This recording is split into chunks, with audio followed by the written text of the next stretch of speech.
Happy birthday to you.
అందరికీ నమస్కారం.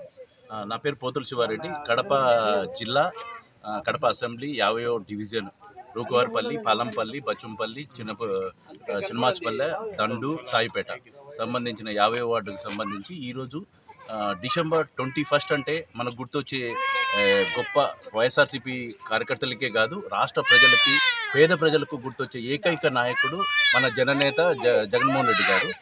So ఆయన పుట్టినరోజుని ప్రతి ఒక్క గ్రామంలో కూడా పండగ వాతావరణంలో జరుగుతుంది. సో ఈ సందర్భంగా ఈరోజు మనకు ముఖ్య అతిథులుగా కడప జిల్లా అధ్యక్షులు కడప అధ్యక్షులు రవీంద్రనాథ్ రెడ్డి గారు, తర్వాత డిప్యూటీ మంత్రి అంజద్ బాషా గారు, తర్వాత మేయర్ సురేష్ బాబు గారు ఈరోజు ఈ ప్రోగ్రాంలో అటెండ్ అవ్వడం జరిగింది. జగన్మోహన్ రెడ్డి గారి గురించి మనము 2 మంచి మాటలు చెప్పుకున్నాం. ఎందుకంటే జగన్మోహన్ రెడ్డి గారు చెప్పారంటే చేస్తారనేది ఒక నానుడు ఉంది. మనము నవరత్నాల ద్వారా జగన్మోహన్ రెడ్డి గారు 2014 నుంచి 19 ఎట్లా ఉంది, 19 నుంచి 24 ఎట్లుంది చూస్తే, జగన్మోహన్ రెడ్డి గారు చెప్పిన ప్రకారం మేనిఫెస్టోను తూచా చెప్పకుండా ప్రతి ఒక్క ప్రోగ్రామ్ని అమలు చేసి ప్రజలకు ఎటువంటి మధ్యవర్తిత్వం లేకుండా 2,75,000 కోట్లు జనాలకు చేర్చి ప్రతి ఒక్కరిని, మహిళలను కానీ, తర్వాత రైతులను కానీ, వివిధ రకాల యువతను కానీ ఏ విధంగా ఆర్థికంగా ఒక నెక్స్ట్ స్థాయికి ఏ విధంగా చేశారు, తర్వాత కరోనా టైంలో ఏ విధంగా ఆదుకున్నారు, తర్వాత కరోనా టైంలో నవరత్నాలు అనేది ఏ విధంగా జగన్మోహన్ రెడ్డి గారికి యూజ్ అయింది. అదేవిధంగా డెవలప్మెంట్ విషయంలో చూస్తే 4 పోర్ట్లు, 10 ఫిషింగ్ హార్బర్లు, 17 మెడికల్ కాలేజీలు, తర్వాత ఐటీ సైడు మనకు ఇన్ఫోసిస్ రావడం కానీ, తర్వాత అదాని డేటా సెంటర్ రావడం కానీ, వైజాగ్ను ఒక సుందర నగరంగా చేయాలని చెప్పి, మన రాజధాని చేయాలని చెప్పి భోగాపురం ఇంటర్నేషనల్ ఎయిర్పోర్ట్ మీద అక్కడ ఇన్ఫ్రాస్ట్రక్చర్ వైజాగ్ మీద ఎంత ఖర్చు పెట్టారని మన అందరికీ తెలుసు.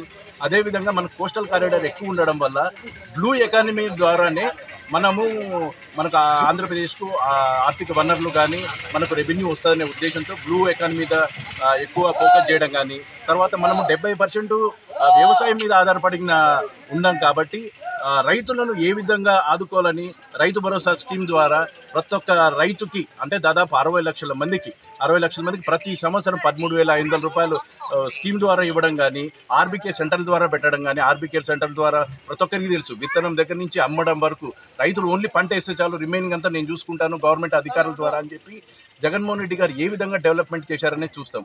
వాలంటీర్ల ద్వారా ప్రభుత్వాన్ని ప్రజల ఇంటి గుమ్మం దగ్గర తీసుకెళ్లారు, ప్రభుత్వాన్ని పాలన దగ్గరికి ప్రజల ఇంటి గుమ్మం తీసుకెళ్ళడము, దాని ద్వారా ప్రభుత్వమే ప్రజల పాలన దగ్గరికి వెళ్ళడం. ఇప్పుడు ఎట్లా ఉందంటే టోటల్ రివర్స్గా ఉంది. మేనిఫెస్టో గత 6 నెలలు అయింది, మర్చిపోయారు. సో ఇవన్నీ మనం చూస్తే గత ప్రభుత్వానికి జగన్మోహన్ రెడ్డి గారు ఏ విధంగా ఆంధ్రప్రదేశ్ అభివృద్ధి చేశారు, అభివృద్ధి చేయడమే కాకుండా సంక్షేమ పథకాలు ఇవ్వడం ద్వారా మహిళల్ని, రైతుల్ని, యువతను నెక్స్ట్ తరం ఎట్లుండాలి అనే ఉద్దేశంతో నాడు నేడు అనే స్కీమ్ ద్వారా ఏ విధంగా డెవలప్ చేశాడు, నాడు నేడు ద్వారా ఏ విధంగా ఈవెన్ ప్రైవేట్ స్కూల్ ఇంటర్నేషనల్ స్కూల్లో లేని IFP panel, digital screens, laptop ఇచ్చి ప్రభుత్వ స్కూల్ను ప్రైవేటు స్కూల్తో పాటు ఇంటర్నేషనల్ స్కూల్తో పాటు మీట్ అయ్యే విధంగా చేశారు. అదేవిధంగా సిబిఎస్ఈ కానీ టోఫెల్ కానీ ఈ విధంగా నెక్స్ట్ జనరేషను ఒక 10 ఏళ్ల తర్వాత ఏ విధంగా ఉండాలన్నా ఆలోచించి విద్యా వ్యవస్థ ద్వారానే వీళ్ళను చేంజ్ చేయాలి, విద్యార్థులని, యువతల్ని అని చెప్పి గొప్ప విజన్తో నాడు నేడు ప్రోగ్రాం చేశారు. ఈ విధంగా మహిళల్ని, రైతుల్ని, తర్వాత విద్యార్థుల్ని ఏ విధంగా జగన్మోహన్ రెడ్డి గారి పాలనలో జరిగిందో మనం అందరూ చూస్తాం. అందుకని ఇట్లాంటి మహానాయకుడిని మళ్ళా కావాలని ఈరోజు వచ్చిన ప్రతి ఒక్కరి వాళ్ళు జై జగన్ అంటున్నారు. ప్రతి ఒక్కరు జగన్మోహన్ రెడ్డి గారి పుట్టినరోజులు గొప్పగా చేసుకుంటున్నారు. ప్రతి ఒక్క విలేజ్లో ప్రతి ఒక్కరు జగన్మోహన్ రెడ్డి గారు విజిట్ చేస్తున్నారు. సో ఇక్కడికి వచ్చిన మీడియా మిత్రులందరికీ మా ధన్యవాదాలు.